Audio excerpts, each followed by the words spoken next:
NMMS வினாத்தாள் ஆண்டு 2016.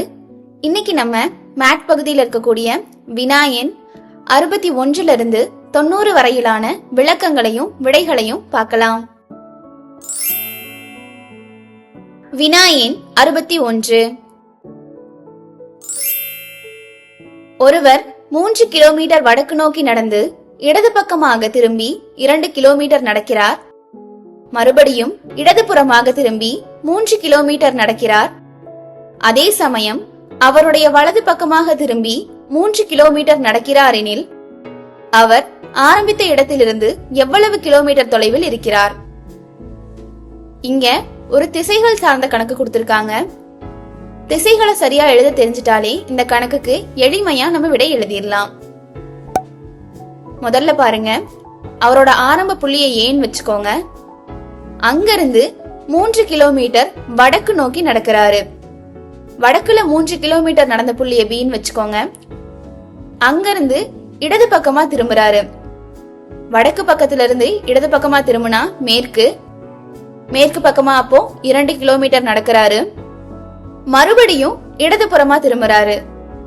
மேற்குல போயிட்டு இருக்கும் போது இடதுபுறம்னா அது தெற்கு திசை. அப்ப தெற்கு திசை நோக்கி 3 கிலோமீட்டர் நடக்கிறாரு. திரும்பவும் வலது பக்கமா திரும்பி 3 கிலோமீட்டர் நடக்கிறாருன்னு சொல்லியிருக்காங்க. அப்ப தெற்கு திசை நோக்கி நடந்துட்டு இருக்கும் போது வலது பக்கம் அப்படின்னு சொன்னா அது மேற்கு திசையா இருக்கும். அப்ப மேற்கு திசை நோக்கி 3 கிலோமீட்டர் நடக்கிறாரு. இப்போ அவர் ஆரம்பித்த இடத்திலிருந்து எவ்வளவு கிலோமீட்டர் தொலைவில் இருக்கிறார்னு கேட்டிருக்காங்க. டி இருந்து இ 3 நமக்கு தெரியும். அப்ப ஏல இருந்து டி கண்டுபிடிச்சு அதை இந்த 3 கூட கூட்டினா போதும். இப்போ இந்த ABCD பாருங்க, இது ஒரு முழுமை பெறாத செவ்வகம் மாதிரி இருக்கு. BC 2 கிலோமீட்டரா இருந்தா அதுக்கு எதிர்பக்கமா இருக்கக்கூடிய ADயும் 2 கிலோமீட்டரா தான் இருக்கும். அப்ப AD 2 kilometre plus DE 3 kilometre கூட்டிட்டா மொத்தம் 5 கிலோமீட்டர். அப்ப ஆப்ஷன் ஏ தான் சரியான விடை. டிக் பண்ணிக்கோங்க.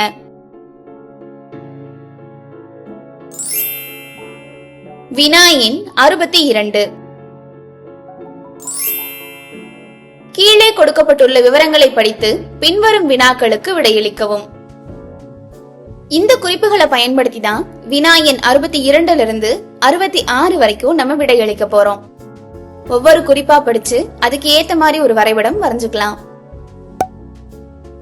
முதல் குறிப்பு பாருங்க.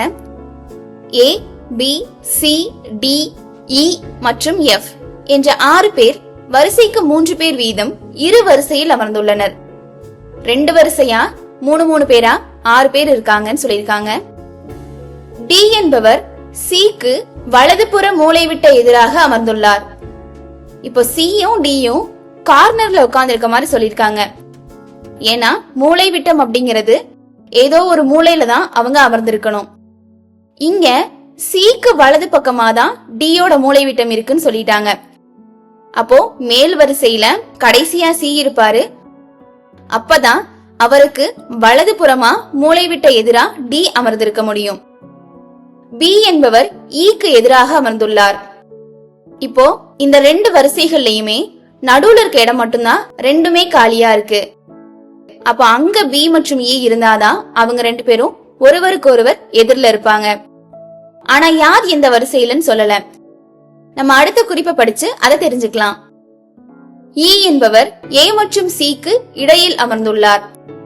இப்போ இ அப்படிங்கிறவரு ஏ மற்றும் சிக்கு இடையில் அமர்ந்துள்ளார்னா அவர் மேல இருக்கக்கூடிய வரிசையில தான் இருக்கணும். அப்ப முதல் வரிசையில ஏ, இ, சி இருப்பாங்க. அவங்களுக்கு எதிரா டி, பி, எஃப் இருப்பாங்க. இப்ப நம்ம வரைபடம் போட்டாச்சு. வினா எண் 62 பாருங்க. டி மற்றும் சியை தவிர மூலைவிட்ட எதிராக அமர்ந்திருப்பவர்கள் யார்? டியும் சியும் ஒரு மூலைவிட்டத்தில் இருக்காங்க. மற்றொரு மூலைவிட்டத்துல யார் இருக்கா? ஏ மற்றும் எஃப். அப்ப ஆப்ஷன் பி தான் சரியான விடை. டிக் பண்ணிக்கலாம்.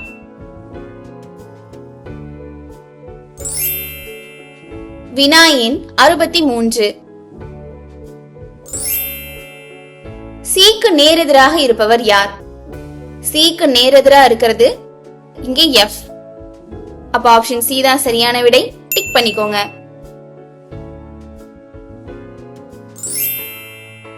வினா எண் 64. இரண்டு வரிசைகளில் ஏதேனும் ஒரே வரிசையில் அமைந்துள்ளவர்கள் யார்? இங்க ஒரு வரிசையில AEC இருக்காங்க, இன்னொரு வரிசையில DBF இருக்காங்க. இப்ப DBF அப்படிங்கறது ஆப்ஷன்ஸ்ல இருக்கா? இல்ல. AEC ஆப்ஷன் ஏல இருக்கு. டிக் பண்ணிக்கலாம்.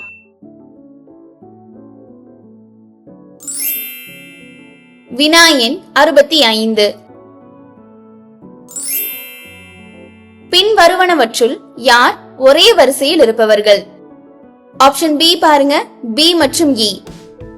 இவங்க ரெண்டு பேரும் எதிரெதிரா இருக்காங்களே தவிர ஒரே வரிசையில இல்ல. அப்ப அது விடை கிடையாது. டி மற்றும் ஏவும் எதிரெதிரில் இருக்காங்க, ஒரே வரிசையில இல்ல. அப்ப அதுவும் விடை கிடையாது. ஆப்ஷன் டி பாருங்க, எஃப் மற்றும் சி இவங்களும் எதிரெதிரில் தான் இருக்காங்க, ஒரே வரிசையில இல்ல. ஆப்ஷன் ஏ பாருங்க, டி மற்றும் எஃப் இவங்க ரெண்டு பேருமே கீழே இருக்கக்கூடிய வரிசையில இருக்காங்க. அப்ப அவங்கதான் ஒரே வரிசையில் இருப்பவர்கள். அப்ப ஆப்ஷன் ஏ சரியான விடை. டிக் பண்ணிக்கோங்க.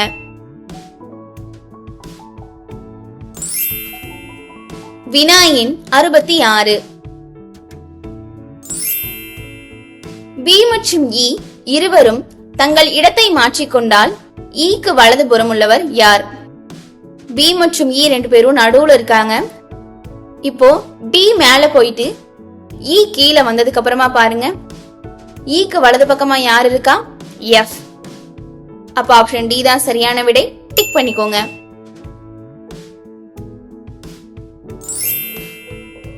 வினா எண் 67.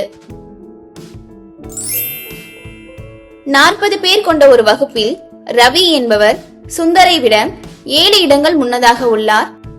கடைசியில் இருந்து 17வது இடத்தில் சுந்தர் இருந்தால் முதலில் இருந்து ரவி எத்தனையாவது இடத்தில் இருப்பார்?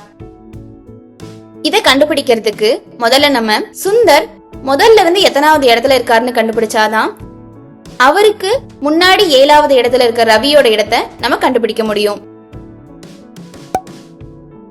முதலில் இருந்து சுந்தரோட இடம் கண்டுபிடிக்கிறதுக்கு வகுப்புல இருக்கக்கூடிய மொத்த மாணவர்களோட எண்ணிக்கையிலிருந்து கடைசியிலிருந்து அவரோட இடத்தை கழிச்சிட்டு 1 நம்ம கூட்டணும். எதனால இந்த 1 கூட்டுறோம்னா சுந்தரோட இடத்தையும் சேர்த்து நம்ம கழிச்சிடறோம். அதனால 1 கூட்டினாதான் சுந்தரையும் சேர்த்து நம்ம கணக்கெடுத்துக்கிட்டதா அர்த்தமாகும். அப்போ வகுப்புல இருக்க மொத்த மாணவர்கள் 40 மைனஸ் சுந்தரோட இடம், அதுவும் கடைசியிலிருந்து 17 கூட்டல் 1. 40 17 கழிச்சுட்டா 23 கூட்டல் 1னா 24. அப்போ முதல்ல இருந்து சுந்தரோட இடம் 24 இருக்கும். இப்போ ரவி அப்படிங்கிறவரு சுந்தரை விட 7 இடங்கள் முன்னதாக உள்ளார். அப்போ முதல்ல இருந்து ரவியோட இடத்தை நம்ம கண்டுபிடிக்க சுந்தரோட இடமதிப்புல இருந்து அந்த 7 கழிச்சுட்டா போதும். கழிச்சுட்டா 17 கிடைக்கும். அப்ப முதல்ல இருந்து ரவி 17வது இடத்துல இருப்பாரு. அப்ப ஆப்ஷன் பி தான் சரியான விடை. டிக் பண்ணிக்கோங்க.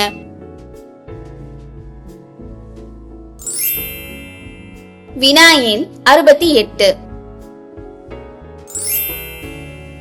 100 முதல் 1000 வரையுள்ள எண்களில் 10ஆம் இடத்தில் 1 எத்தனை முறை வரும்? இப்போ 100 முதல் 1000 வரைன்னு சொல்லும் போது நம்ம முதல்ல 100 எடுத்துக்கலாம். இதுல 10ஆம் இடத்துல 1 இருக்கா? இல்ல. 101ல 0 தான் இருக்கு. அப்போ 109 வரைக்கும் 10ஆம் இடத்துல 0 தான் இருக்கும். 110ல இருந்து தான் 10ஆம் இடத்துல 1 இருக்கும். அப்ப 110 111 ஆரம்பிச்சு 119 வரைக்கும் தான் 10ஆம் இடத்துல 1 இருக்கும். அதுக்கப்புறமா 10ஆம் இடத்துல 2 வந்துரும். அப்ப 110ல இருந்து 119 வரைக்கும் தான் நமக்கு கணக்கு. அப்படி பார்த்தா 10 எண்கள் இருக்கு. இதே மாதிரி 210ல இருந்து 219 வரை, 310ல இருந்து 319 வரை ஆரம்பிச்சு 910ல இருந்து 919 வரைக்கும் 10ஆம் இடத்துல 1 அப்படிங்கிற எண் வரும். எதனால நம்ம 1000 எடுத்துக்கல? ஏன்னா அதோட 10ஆம் இடத்துல 0 தான் இருக்கு. அப்ப அதை நம்மளால எடுத்துக்க முடியாது. அப்போ மொத்தம் 10 10 9 வரிசைகள்ல 10ஆம் இடத்துல 1 அப்படிங்கிற எண் வருது. அப்போ 9 × 10 90 முறைகள் 10ஆம் இடத்துல 1 அப்படிங்கிற எண் இருக்கும். அப்ப 90ங்கிறதா சரியான விடை. ஆப்ஷன் சி டிக் பண்ணிக்கோங்க.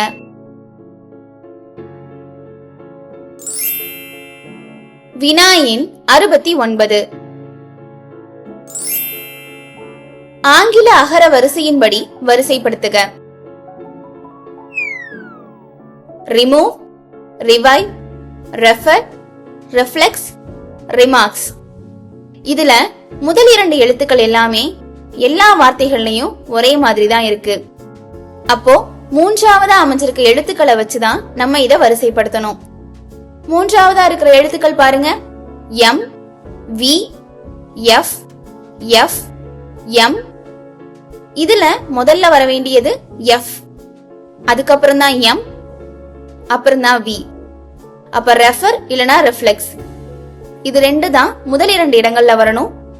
இதுல 4வது எழுத்துக்கள் ஈ மற்றும் எல்லா இருக்கு. அகர வரிசைப்படி ஈ தான் முதல்ல வரணும். அப்ப முதல்ல அமைய வேண்டிய வார்த்தை ரெஃபர், அதுக்கப்புறமா ரிஃப்ளெக்ஸ். ரிமூவ் அண்ட் ரிமார்க்ஸ் இருக்கு. அகர வரிசைப்படி முதல்ல வர வேண்டிய எழுத்து ஏ. அப்ப ரிமார்க்ஸ் தான் 3வது இடத்துல வரும். ரிமூவ் 4வது இடத்துல வரும். கடைசியா ரிவைவ் இருக்கும். இப்ப சரியான ஆங்கில வரிசை refer, reflex, remarks, remove, revive. அப்ப ஆப்ஷன் ஏ தான் சரியான விடை. டிக் பண்ணிக்கோங்க.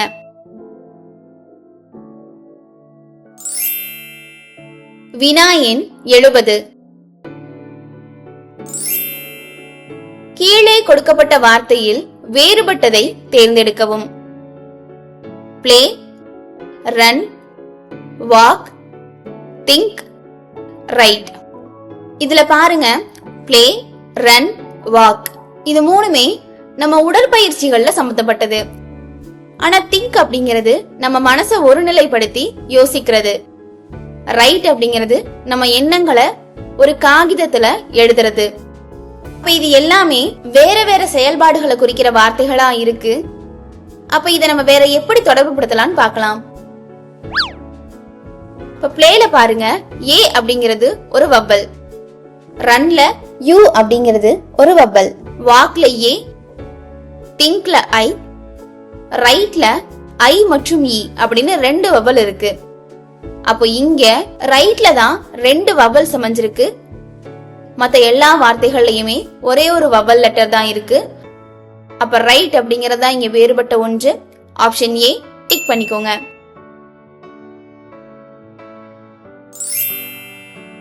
வினா எண் 71. கீழே கொடுக்கப்பட்ட எண்களில் வேறுபட்டதை தேர்ந்தெடுக்கவும். கொடுத்திருக்க எண்களை பாருங்க, கிட்டத்தட்ட எல்லாமே ஒற்றைப்படை எண்களா இருக்கு. அதே நேரத்துல ஒரு எண் தொடர் மாதிரி அமைஞ்சிருக்கு. அப்ப இந்த இடத்துல நம்ம எண் தொடர்ல வச்சுதான் வேறுபட்ட ஒன்றை கண்டுபிடிக்கணும். அப்ப பாருங்க, 19 கூட 20 கூட்டினா 39, 39 கூட 20 கூட்டினா 59, 59 கூட 20 கூட்டினா 79. இங்க அடுத்தடுத்த எண்களுக்கு 20 அப்படிங்கிற எண் கூட்டப்பட்டுட்டே வருது. அப்ப 79 கூட 20 கூட்டினா நமக்கு 99 கிடைக்கணும். ஆனா இங்க வெறும் 10 மட்டும் கூட்டி 89 போட்டிருக்காங்க. அப்ப 89 தான் இங்க வேறுபட்ட ஒன்று. ஆப்ஷன் டி தான் சரியான விடை. டிக் பண்ணிக்கோங்க.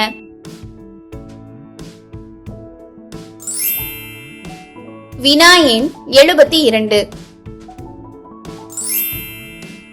ஒரு பகடையின் 3 வெவ்வேறு நிலைகள் எக்ஸ், ஒய் மற்றும் இசட் தரப்பட்டுள்ளன. அதன் அடிப்படையில் பின்வரும் வினாவிற்கு விடையளிக்கவும். இந்த பகடையை பயன்படுத்தி தான் நம்ம வினா எண் 72 மற்றும் 73க்கு விடையளிக்க போறோம். இப்பவே எந்தெந்த பக்கங்கள் எதிரெதிரில் இருக்கும் அப்படின்னு நம்ம கண்டுபிடிச்சு வச்சிட்டோம்னா நமக்கு ஈஸியா இருக்கும். இப்ப இங்க பாருங்க, 3 பகடைகள் கொடுத்திருக்காங்க. இதுல நம்ம ஏதாவது 2 பகடைகளை எடுத்துக்கலாம். முதல் 2 பகடைகளை எடுத்துக்கோங்க.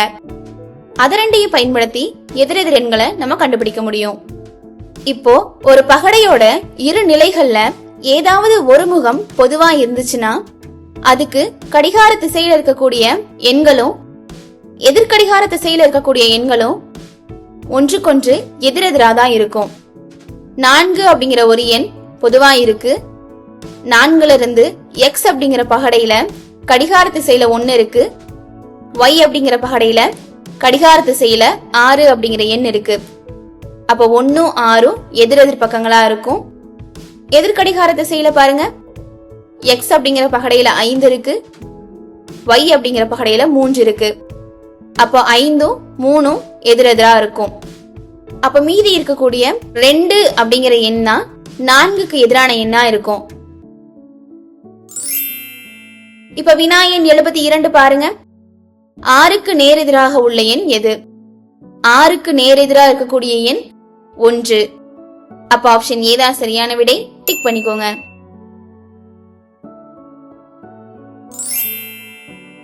வினா எண் 73. x என்ற நிலையில் பகடையின் அடிப்பக்கத்தில் உள்ள எண் எது? x அப்படிங்கிற நிலையில பாருங்க, மேல் பக்கத்துல 5 அப்படிங்கிற எண் இருக்கு. அப்ப அதுக்கு எதிர்பக்கமான அடிப்பக்கத்துல 3 அப்படிங்கிற எண் அமையும். அப்ப ஆப்ஷன் ஏ தான் சரியான விடை. டிக் பண்ணிக்கலாம்.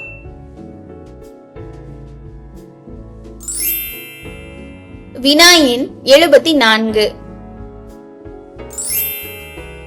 படத்தில் உள்ள முக்கோணங்களின் எண்ணிக்கை எத்தனை? இங்க ஒரு முக்கோணத்துக்குள்ள முக்கோணம் அப்படிங்கிற அமைப்புல கொடுத்திருக்காங்க. உள்ள இருக்கக்கூடிய குட்டி குட்டி முக்கோணங்களை எண்ணுங்க. 4 முக்கோணங்கள் இருக்கு. அடுத்ததான் வெளியில இருக்கக்கூடிய தனித்தனி முக்கோணங்களா இன்னும் ஒரு 3 இருக்கு. அப்ப மொத்தம் 7. அதே மாதிரி நடுவுல இருக்கக்கூடிய முக்கோணங்களை எல்லாம் சேர்த்தா ஒரு முக்கோணம், அப்ப 8. அது மட்டும் இல்லாம மொத்தமா பெருசா ஒரு முக்கோணம் 9. அப்ப ஆப்ஷன் பி தான் சரியான விடை. டிக் பண்ணிக்கலாம்.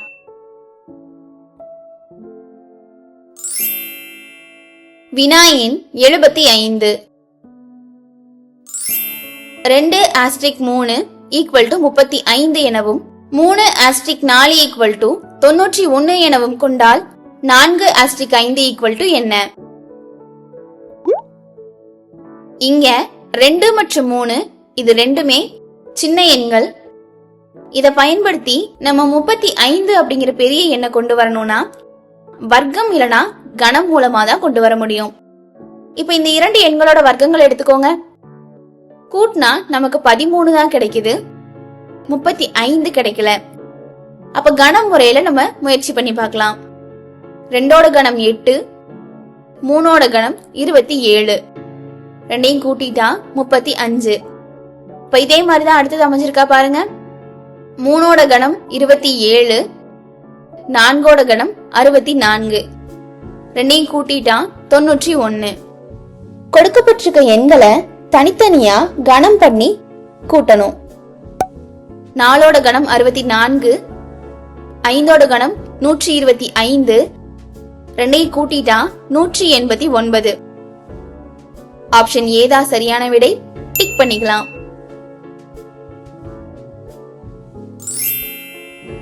வினா எண் 76. கொடுக்கப்பட்டுள்ள படங்களின் தொடர்பின் அடிப்படையில் அடுத்த படத்தை கண்டுபிடிக்க. முதல் படத்துல பாருங்க, இடது மேல் பக்கமா ஒரு வட்டமும் வலது கீழ் பக்கமா ஒரு நட்சத்திரமும் கொடுத்திருக்காங்க. முதல் படத்துல இருந்து 2வது படம் எப்படி அமைஞ்சிருக்கு? வட்டம் 90 டிகிரி எதிர் கடிகார திசையில நகர்ந்து கீழே வந்திருக்கு. நட்சத்திரம் 90 டிகிரி கடிகார திசையில நகர்ந்து இடது பக்கம் கீழே வந்திருக்கு. அப்ப அதே மாதிரி 2வது படத்துல இருந்து 3வது படம் எப்படி அமையணும்? மீண்டும் வட்டம் 90 டிகிரி எதிர் கடிகார திசையிலையும் நட்சத்திரம் 90 டிகிரி கடிகார திசையிலும் நகர்ந்து அமையணும். அதே மாதிரி மூன்றாவது படத்துல இருந்து நான்காவது படம் எப்படி இருக்கும்? வட்டம் 90 டிகிரி எதிர்கடிகார திசையில நகரணும். நட்சத்திரம் 90 டிகிரி கடிகார திசையில நகரணும்.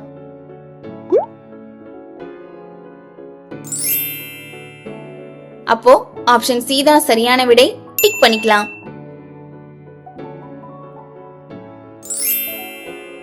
வினா எண் 77. கொடுக்கப்பட்டுள்ள படங்களின் தொடர்பின் அடிப்படையில் அடுத்த படத்தை கண்டுபிடிக்க.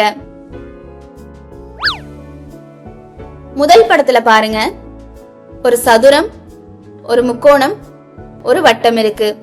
முதல் படத்துல இருந்து இரண்டாவது படம் எப்படி அமைஞ்சிருக்கு? ஒவ்வொரு வடிவங்களும் 90 டிகிரி கடிகார திசையில நகர்ந்திருக்கு. இரண்டாவது படத்துல இருந்து மூன்றாவது படம் பாருங்க, எல்லா வடிவங்களுமே 90 டிகிரி கடிகார திசையில நகர்ந்திருக்கு. அப்ப மூணாவது படத்துல இருந்து நான்காவது படத்துக்கும் 90 டிகிரி கடிகார திசையில நகரணும்.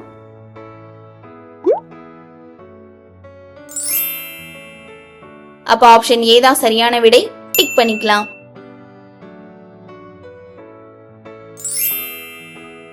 வினா எண் 78. கொடுக்கப்பட்டுள்ள படங்களின் தொடர்பின் அடிப்படையில் அடுத்த படத்தை கண்டுபிடிக்க.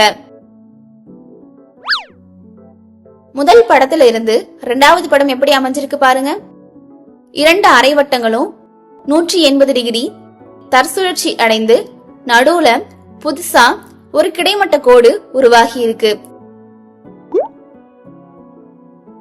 மூன்றாவது படத்துல இருந்து நான்காவது படமும் அந்த வடிவம் தனித்தனியா 180 டிகிரி தற்சுழற்சி அடையணும்.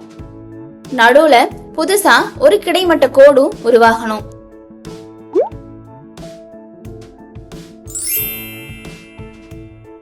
அப்படின்னா ஆப்ஷன் டி தான் இங்க சரியான விடையா இருக்கும். டிக் பண்ணிக்கோங்க.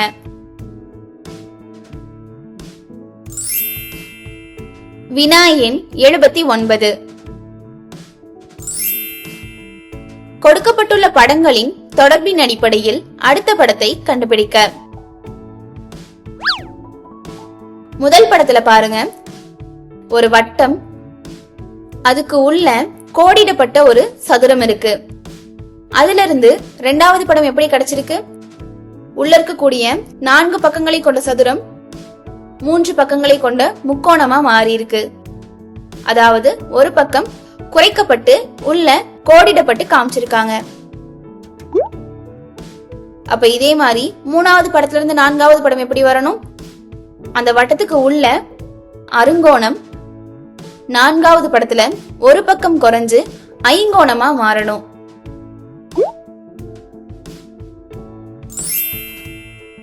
அப்ப ஆப்ஷன் பி தான் இங்க சரியான விடை. டிக் பண்ணிக்கலாம்.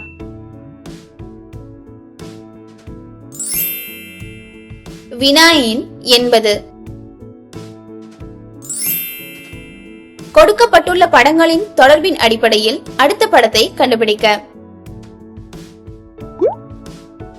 முதல் படத்திலிருந்து அடுத்த படம் எப்படி அமைஞ்சிருக்கு பாருங்க. 90 டிகிரி கடிகார சுழற்சிக்கு உட்படுது. அதே மாதிரி இரண்டாவது படத்திலிருந்து மூன்றாவது படம் பாருங்க, 90 டிகிரி கடிகார சுழற்சிக்கு உட்படுது. அப்ப இதே மாதிரி மூன்றாவது படத்துல இருந்து நான்காவது படம் பாருங்க, 90 டிகிரி கடிகார சுழற்சிக்கு உட்படுது.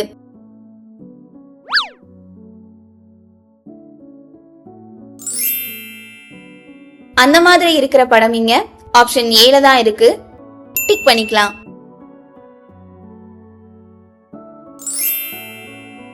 வினா எண் 81. கொடுக்கப்பட்டுள்ள படங்களின் தொடர்பின் அடிப்படையில் அடுத்த படத்தை கண்டுபிடிக்க. முதல் படத்துல பாருங்க, ஒரு சதுரம், அதோட மேல் பக்கத்துல ஒரு அரைவட்டம் இருக்கு. அதுக்குள்ள ஒரு முக்கோணம் தலைகீழா இருக்கு. அதோட முனையில இருந்து 3 கோட்டு துண்டுகள் வட்டங்களோட அமைஞ்சிருக்கு. அதுல நடுவுல இருக்கக்கூடிய அந்த வட்டம் நிழலிடப்பட்டு காண்பிக்கப்பட்டிருக்கு. முதல் படத்துல இருந்து இரண்டாவது படம் எப்படி அமைஞ்சிருக்கு? மேல இருக்கக்கூடிய முக்கோணம் 180 டிகிரி தற்சுழற்சி அடைஞ்சிருக்கு. அதோட அடிப்பக்கத்திலிருந்து அந்த 3 நீட்சிகளும் அமைஞ்சிருக்கு.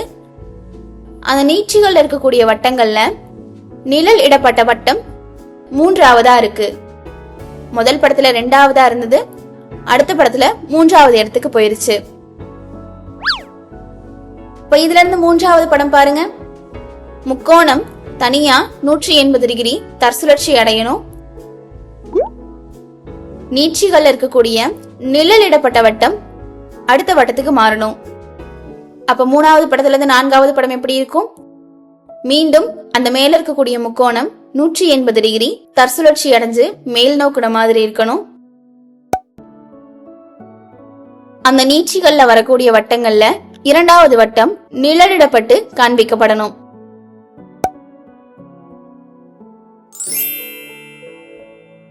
அப்படி இருக்கிறது ஆப்ஷன் டி ல தான் இருக்கு. டிக் பண்ணிக்கலாம்.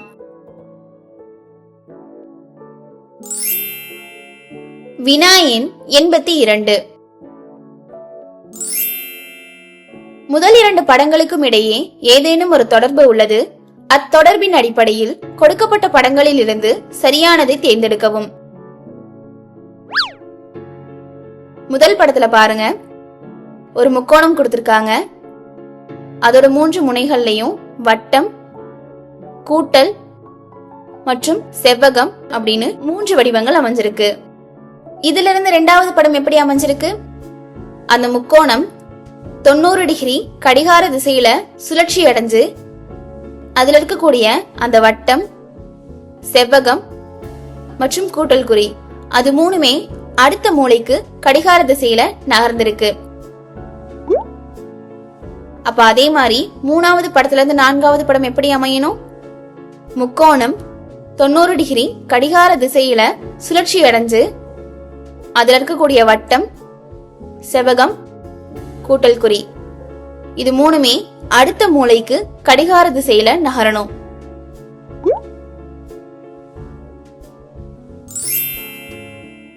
அப்படின்னா ஆப்ஷன் பி தான் இங்க சரியான விடை.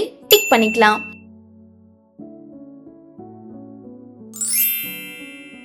வினா எண் 83. முதல் 2 படங்களின் தொடர்பினை கண்டறிந்து அதே தொடர்பினை அடுத்த 2 படங்களுக்கும் பொருந்துமாறு உள்ள சரியான படத்தினை கொடுக்கப்பட்ட 4 தெரிவுகளில் இருந்து தேர்ந்தெடுக்கவும். முதல் படத்துல பாருங்க, ஒரு சதுரம், அதோட எல்லா பக்கங்கள்லயும் ஒட்டின மாதிரி இருக்கிற வட்டம், அதுல ஒரு விட்ட கோடு, அது மட்டும் இல்லாம இடது மேல் பக்கமா ஒரு கரும்புள்ளியும் கொடுத்திருக்காங்க. இதுல இருந்து அடுத்த படம் எப்படி வந்திருக்கு? அந்த வெளியில இருக்கக்கூடிய சதுரமும் கரும்புள்ளியும் அந்த வட்டத்துக்கு உள்ள அமைஞ்சிருக்க மாதிரி இருக்கு. வட்டம் வெளியில போயிருக்கு. அப்ப அதே மாதிரி 3ஆவது படத்துல இருந்து 4ஆவது படம் எப்படி அமையணும்? வெளிப்பக்கமா இருக்கிற அந்த முக்கோணமும் கரும்புள்ளியும் அந்த வட்டத்துக்கு உள்ள வந்த மாதிரி இருக்கணும். வட்டம் வெளியில போயிருக்கணும். அதே மாதிரி அந்த கிடைமட்ட கோடு அந்த முக்கோணத்துக்கு மட்டும்தான் இருக்கணும்.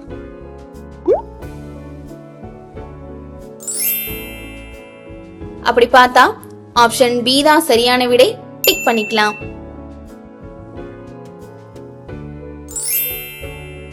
வினா எண் 84.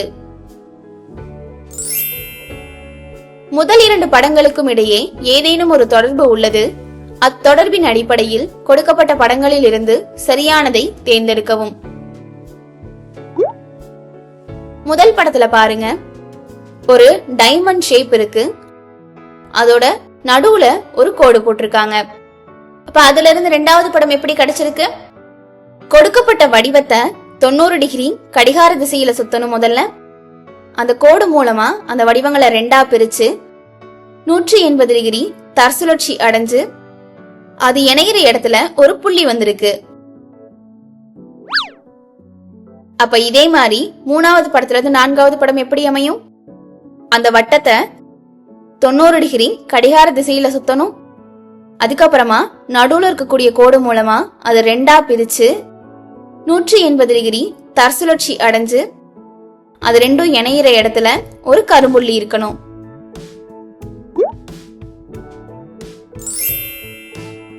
இப்ப அந்த மாதிரி படம் ஆப்ஷன் சில தான் இருக்கு, டிக் பண்ணிக்கலாம்.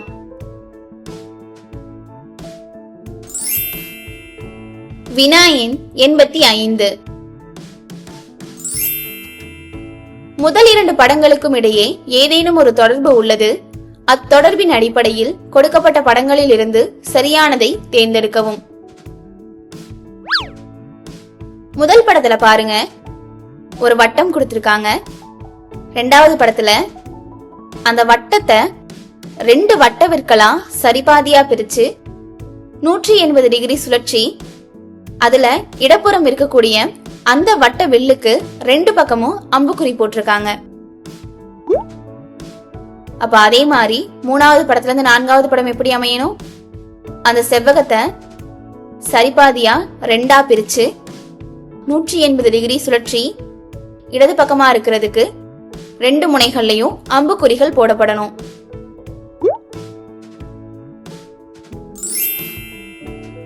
அப்ப ஆப்ஷன் பி தான் சரியான விடை, டிக் பண்ணிக்கலாம்.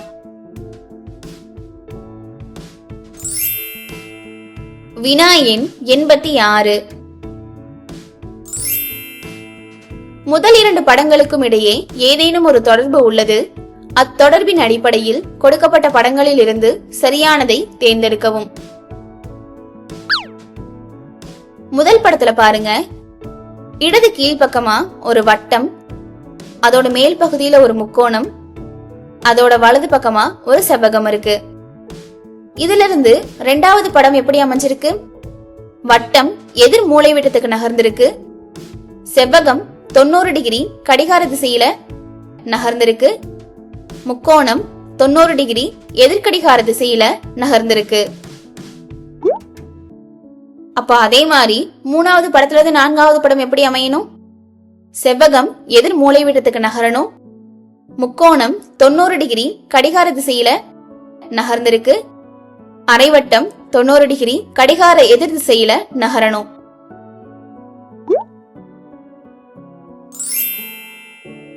அப்ப ஆப்ஷன் டி தான் சரியான விடை, டிக் பண்ணிக்கலாம்.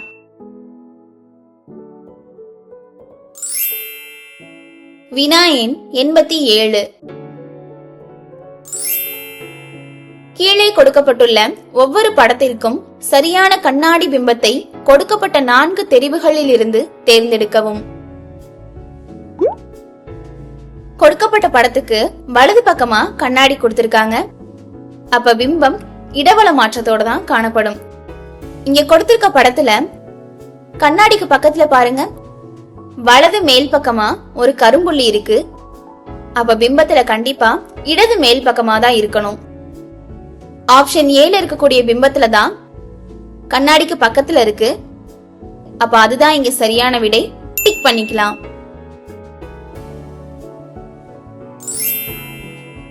வினா எண் 88.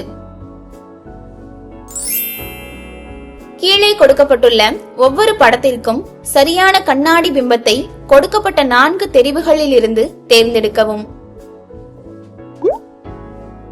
இங்க கண்ணாடி மேல் புறமா கொடுத்திருக்காங்க. அப்ப இங்க மேல் கீழ் மாற்றம் தான் நடைபெறுமே தவிர இடவல மாற்றம் நடைபெறாது. இங்க 2 நீள்வட்டங்கள் ஒன்னு வெட்டிட்டு இருக்க மாதிரி கொடுத்திருக்காங்க. அதுல செங்குத்தா இருக்கக்கூடிய நீள்வட்டத்துல மேல் பக்கமா ஒரு கரும்புள்ளி, கீழ்பக்கமா ஒரு சிறு வட்டம் கொடுத்திருக்காங்க. மேல் கீழ் மாற்றம் அப்படின்னு பார்த்தோம்னா ஆப்ஷன் பி மற்றும் டி ல ஏதாவது ஒண்ணுதான் விடையா இருக்கும்.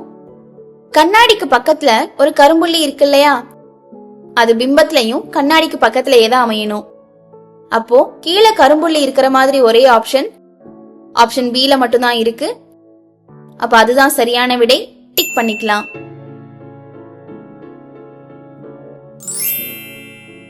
வினா எண் 89.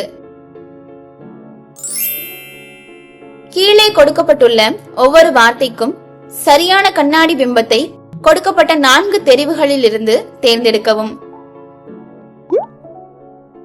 இங்க கண்ணாடி வலது பக்கமா கொடுத்திருக்காங்க. அப்ப நமக்கு விடையில இடவல மாற்றம் மட்டும்தான் இருக்கணும். அப்ப ஆப்ஷன் சி மற்றும் டி ல ஏதா ஒண்ணுதான் விடையா இருக்கணும். ஆப்ஷன் டி ல பாருங்க, ஈ அப்படிங்கிற எழுத்து நேராவே இருக்கு, கண்ணாடி பிம்பமா அமையல. அப்ப அது விடையா இருக்க வாய்ப்பில்லை. ஆப்ஷன் சில பாருங்க, எல்லா எழுத்துக்களுமே கண்ணாடி பிம்பமா சரியா இருக்கு. அப்ப ஆப்ஷன் சி தான் சரியான விடை. டிக் பண்ணிக்கலாம்.